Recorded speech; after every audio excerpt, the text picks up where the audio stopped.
ettin asıl zatını özümdü.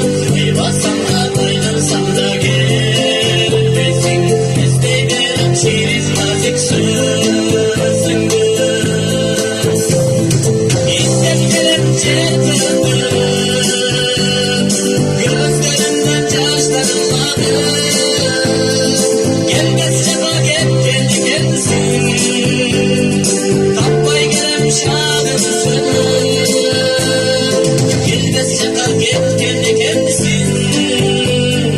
Kapay gelem şahımsın.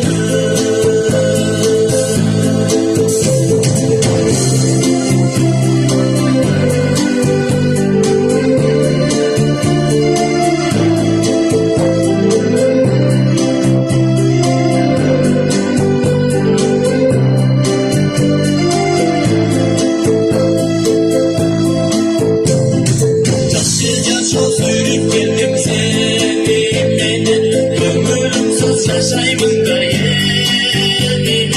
Yiğidine varsam dağı gönlüme, çoksun emi gelmeysin da yemesin. Adamsa kuşuleken var bir gün, yüğünden sıylay bilgin aşan için. Rıtkın sanıyla babın kaybı, farkını bilgin düğünde varsın. Elimden gelen cevdede,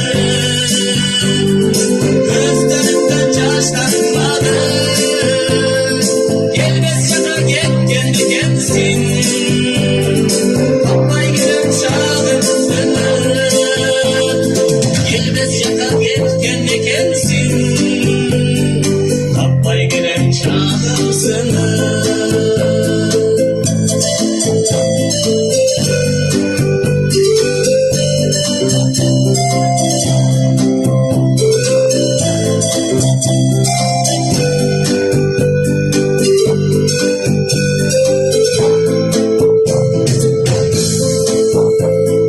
Kıskançlığı buradayım ömrümde, taşlap gittin asıl zatını özümdü.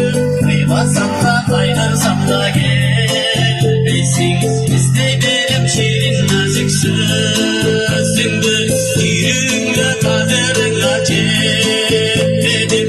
Vuracaktım kadar olup gelmedim. Yaş olmanın candan oldu yegetin. Düğünümle kaderimde sezgenim.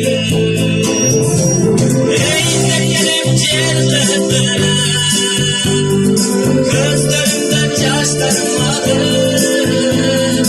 Gelmezse ben git kendi kendisin. Kapay gelem şahımsın. Gelmezse ben git kendi kendisin. Kapay gelem şahımsın.